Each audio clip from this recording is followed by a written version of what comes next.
Hello, and welcome back to Chapter 7 Muscles Recorded Lecture for FVA of Essentials. This is the second half. And remember, muscles are here to pump you up, but mostly help you move. So, when we talk about all these skeletal muscles that we have that are, of course, voluntary, and some of us have more coordination over certain muscles than other people, we really need to consider many factors for each muscle. And you're going to see how this makes sense. Obviously, certain muscles are located in certain areas, they have different sizes, they pull in certain directions. That's what allows certain movements and for us to master certain movements. But really, based off of the origin and insertion and what they do, that really helps to name the muscle. So I put this picture right here for you of our forearm with multiple colors. And you're going to see that some of these names on here actually make a lot of sense. This, let's see, this orange one right here says extensor carpal ulnaris. Now, ulnaris hopefully sounds familiar from our skeletal system lectures and diagrams because ulnaris is a term that's related to the ulna. And so that means that it actually attaches or originates on the ulna. And then it extends all the way down here and it lets us extend our wrist. And so you're going to learn about range of motion in a week or two, and that'll make more sense. But there are other muscles like this purple one right in the middle that says extensor digitorum. Now, when you think of the word digitorum, what anatomical feature do you think of? Digits. Your fingers are called digits. So if you break this down in medical terminology, this is a muscle that extends the digits. And the line of pull starts here, runs down the back of our fingers, right where our nail bed is. And so when you look at your hand right now and you stretch out your hand, you'll actually see the tendons on the back of your hand that are doing that exact motion. So hopefully that makes sense. Now, of course, not all muscles are named by this method, but it really makes sense when you start to break down a lot of the muscles. We have muscles of the upper extremity, shoulder, arm, and they provide hand movements. Muscles of the trunk, they help us to breathe and move the abdomen and pelvis. And of course, muscles of the lower extremities, thigh, leg, ankle, foot, and toes. And you might think this pose is really funny right here of this muscular guy, but technically that right side, his right side over there, is how anatomical position should look. You're standing straight and palms are facing forward. So whenever we try to think about directions of muscles and the human body, we actually want to look like his right side with our hand and palm exposed towards the front. So the head and neck is an area that has plenty of muscles. Here are the big ones that you need to know about. Deltoid does come up and originate up here on the shoulder. The trapezius is a big muscle that goes down towards the back, but you can clearly see that it attaches all the way back here at the base of the skull. And so it is a neck muscle. The sternocleidomastoid, my favorite named muscle, is called that because it actually starts back here at the mastoid process of the skull, goes all the way down past the clavicle, which is cleido, and inserts on the sternum. So you can see how the mastoid, the cleido, and the sterno help make sense of that muscle. This is what gives that neck the V shape, and there's another one on the other side. Temporalis is one of those muscles that helps people wiggle their ears if they can. If you can do it, congrats. You're more coordinated than me and some other people. Even though I have the same muscle you do and the same nerves that innervate it, for whatever reason, you are more coordinated with that muscle than I am. The frontalis is what allows us to actually raise our eyebrows and, wrinkle our forehead. And then you have your orbicularis oculi, orbicularis oris, which are kind of like those sphincter muscles we talked about in the last PowerPoint and lecture, where we can actually control those to squint, to close our mouth, or to open our eyes very much and our mouth very much. But those are the big major muscles of the head and neck. And I put this picture, by strengthening neck muscles, can it help prevent concussions? There's a lot of new research and data, and I've been to conferences where they're saying that you can. So if you are practicing strengthening your neck muscles or taking taekwondo or jujitsu, that is actually a great way to control and stabilize the neck as someone is falling to the ground. I heard that Tua Tagovailoa is going back to play for the Dolphins, and he did a lot of this neck strengthening too. Our upper extremities, these are the guns, right? These are the muscles we like to work out because they look big and sexy. Well, you see the trap actually is considered a upper extremity muscle as well because it does produce some shoulder motion if you raise your shoulders. Deltoid is the biggest shoulder muscle. It really looks like a shoulder pad, and that helps us do a lot of shoulder motions. Then you have your biceps brachii, which bi means two, and you do have a short head, which you can see is right in the middle, and you do have a long head that's on the outside. And they go from the shoulder all the way down to the forearm, and that's why whenever you flex your elbow or bend your elbow to show your bicep, that's exactly the motion it helps to do. You have your brachioradialis here, which you notice brachii means arm, radialis means radius, and so that starts up here and goes all the way down to your wrist. Now, I put this interesting picture of a guy pulling a rope and the finger kind of curling because if you look at these tendons in the hand or even in the wrist, you'll notice that the line of pull, if someone were to pull that string or that muscle, is what produces motion so far away in the fingers or the wrist even. As we go back towards the wrist, you see you have flexor carpi radialis, flexi carpi ulnaris. So these are all helping the wrist flex. And then palmaris longus is a very interesting one. You'll see this picture down here where the guy is pinching finger or the pinky and the thumb together. And if you do that, you should be able to see this tendon pop up. But the kicker is not everybody has that tendon. So practice it right now. Do thumb the pinky and try to push them together and see if you have a palmaris longus. On the posterior aspect of our upper extremity, you'll see that we do have triceps. There are 3 heads to the triceps brachii. And you'll see a lot of extensor muscles as well. And we usually just group that muscles together as the forearm, and they help a lot of wrist action. Your abdomen. Here is the six-pack, which no one will ever see unless you eliminate the tissue that's on top. So for me, at 38 years old, I've got a lot of fat tissue on top because I like to eat well and exercise. I don't do all the time. So my six-pack is underneath. Everyone has one. It just depends on how much tissue is on top of that. But that six-pack is called rectus abdominis. Okay. You also have obliques. There's an internal one you can see right there. An external one, which is really on the sides of the hips. And this is a really hard muscle to exercise. You got to do a lot of twisting motions at the abdomen and a lot of also leg exercises to try to get these activated. Your transverse abdominis actually goes sideways instead of from up to down. It goes sideways across the belly.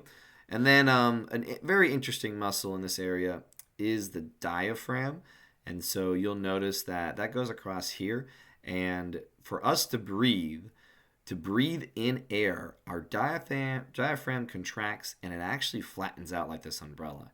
When we want to push air out, it actually relaxes, and that increases pressure in our chest cavity and pushes the air out with increased pressure. At the top here, you will see our pectoralis major. There is a pectoralis minor as well, but for the lower trunk, these are the most important muscles that we have. For your back muscles, now you'll see how big the trapezius actually is. It's this monster green Hulk looking like muscle right here that goes from the back of the head all the way down the spine and then over to the tip of the shoulder. So it is a massive muscle that needs to be exercised to really correct our posture. And a lot of these other muscles also are involved in our posture. This is the best way to actually sit when you're sitting down on a desk. Do we do it? Absolutely not. But you need to try to be conscious of the way you're sitting to help these muscles stabilize your posture. You definitely have some rotator cuff muscles, which originate on the back of the scapula. So technically they're a back muscle, but they definitely do rotation at the shoulder. So you've got your infraspinatus right there, teres minor right there. The latissimus dorsi is also a very large back muscle. It really helps. It originates on our spine, but it helps us pull our arms back as well. And then, of course, you have an erector spinae muscle group that's actually in the three fibers. And if you think of erector spinae and try to break down that word, it erects our spine. It helps us hold our spine straight up instead of it flexing forward. Your lower extremity, these are our legs. And hopefully you know why we call the quadriceps the quad. That's because it has four muscles. Rectus femoris, which you'll see right here in the middle. Vastus medialis, which is this little muscle right here. Very important for knee stabilization. And vastus lateralis, which is on the outside. And underneath this rectus femoris, you have a vastus intermedius. And of course, like intermedius, it's in between the vastus medialis, vastus lateralis, and underneath the rectus femoris. You will see that you have a muscle called tensor fasciae latae. Sounds like a Starbucks drink, I know. But that's the muscle that starts up here and actually turns into the IT band, iliotibial band tendon that runs all the way down the side of the leg and attaches down here. Okay. You also have the groin muscles group, which is adductor longus, gracilis, and sartorius. They make up this little triangle here. They're very thin. They really hurt when someone strains them. And then below, you'll see you have your gastrocnemius, which has two heads. This is essentially your calf muscle. Has a very big tendon called your Achilles. You have a soleus muscle that's right underneath that. And then, of course, down at the foot, in the front of the shin, you have your tibialis anterior. Your big bone right here is called your tibia. Anterior means in front, so you understand how that muscle was named. And all the tendons running down, extensor digitorum, just like in the hand and upper extremity, this is something that extends the digits, which are also known as the toes or dogs. Of course, gluteus maximus, that's famous for your butt muscle. You also have hamstring muscle group, which is your biceps femoris. You notice you have two heads. Then you also have a semitendinosus, and a semimembranosus tendon. And you'll see that they actually attach at the inside, while the biceps femoris attaches at the outside. So now we know where the biggest muscles are, and you're going to do a couple activities to really show me and demonstrate that you understand where these muscles are, what they do, functions, movements, attachments, insertions. But obviously there are a lot of things that can happen to our muscles. So muscle fatigue is the most normal thing that we feel. It's caused by accumulation of lactic acid. When not enough oxygen can be transported to oxidize all the glucose, they will contract. And of course, we've heard of cramps before. Here's a really nice picture of a cramp. This is essentially the muscle is overworked or doesn't have the necessary nutrients that it needs. And so it starts to spaz on its own. If you go to the PowerPoints that are at the very beginning of the modules, you'll be able to click on this and see on the cellular level why that happens. But the best way to break a cramp is going to be pickles or mustard. Yep, sounds gross, but this is literally a great remedy that has been working for years. Athletic trainers use it. You'll see Gatorade comes out with products they're helpful for it, but the sodium in these products is what really helps cut it. Gatorade is great to recover, but it's not going to break the cramp as good as pickle juice or mustard. But drinking a Gatorade, let's say an hour before you actually have activity would be best. And building up on potassiums and banana before is a great thing as well. So as we talk about more of the disorders and diseases that affect our muscle body, as we age, just like with the skeletal issues, density decreases and things just don't want to move as well as they used to. So muscle atrophy is something that happens as you age. Here's a normal muscle. An atrophied muscle starts to shrink. You can also have this if you wear a cast and don't move your body as well. That muscle doesn't move that much, doesn't tense up that much. It doesn't need to be that active anymore. And so that's why we start to see decrease in strength and motion. Sometimes fibrous tissue can replace the muscle tissue. This is called frozen shoulder syndrome, where if you don't raise your arms above your shoulders very often, the fibrous tissue is gonna build up and you won't be able to move it. Hence, frozen. So this really affects anyone in the elderly population when they stop becoming mobile. This is why I think yoga is so important and strength training is so important, to avoid your tissue responding to less resistance being placed on it and less activity. You can see if you keep working out, and it can be small resistance, you don't have to be like, bench pressing 100 million pounds, but as long as you continue to test your muscles, you will still retain their shape, their size, and their strength. All right, so some specific musculoskeletal disorders. We really should call this musculoskeletal and neurological disorders because some of these result from the nervous system, but ultimately they end up impacting muscles more. A muscle strain is stretching micro tears or large tears. You'll see this picture right here. A grade 1 is just slight tearing or stretching. A grade 2 is more severe. And grade 3 is really a complete fissure, and that means like a crack or a tear that's visible right here. Think about if you grabbed a steak and you just started pulling it apart. That's kind of what's happening, and the more you pull, the harder, it will shred. Muscle spasms happen plenty. They're quick contractions, basically off of the muscle fatigue that we explained earlier. Myalgia is pain in muscles. Usually a symptom of other diseases, but it's just unexplained muscle soreness, achiness, you could call it, and maybe it's not really from working out. Dystonia, this one is an uncontrollable muscle contraction and movements. So this one really is probably going to be neurological. You might be having some twitching in the eye or other places of your body. And then a hernia, this one is yucky. This is where tissue pushes through your ab muscle. So you can have these little bumps, and the tissue can be an organ or intestine, and basically your ab wall splits a little bit or is too thin, and the stuff underneath that it's holding back bulges through. So right here is a clear example of a large hernia, and that's probably intestines that are popping through and making that bulge in this guy's stomach. And you can see the scar.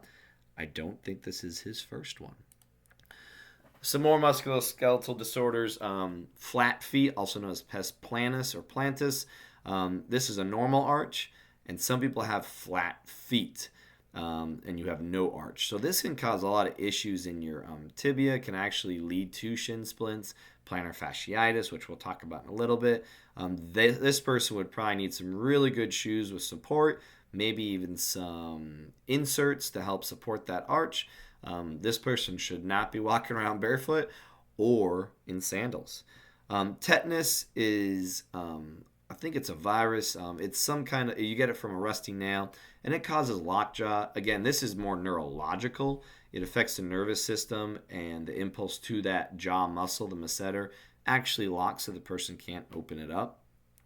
Torticollis, which is wire neck. There are some severe cases of this, but most of them is literally from us sleeping on our pillow wrong, and therefore it actually hurts our neck, and then we feel like we can't move it. It does dissipate usually pretty quickly.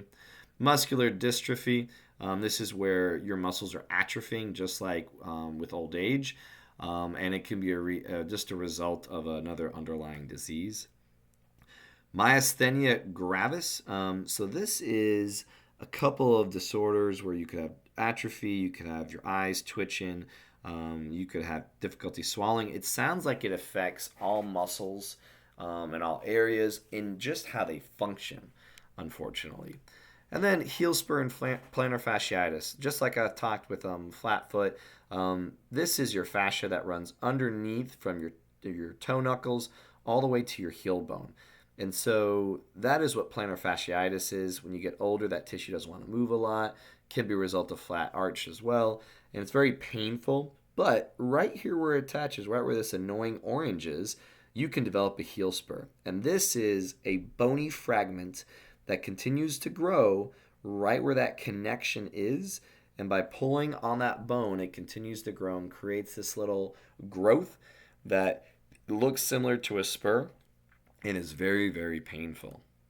Okay, some of the last recreational musculoskeletal injuries we're going to talk about is tennis elbow. There's also a golfer's elbow that happens on the medial side, but this is a fancy name for lateral epicondylitis, which results from people playing tennis. So the repetitive motion of using a tennis racket lights up the outside part of your elbow, and if you feel your outside elbow, you'll feel a bone on the outside, and that little red mark is just where that attachment gets a lot of stress and gets inflamed. Shin splints are due to repetitive running, overuse. So lots of cross country athletes, track athletes get this. But there's a lot of variables that go in.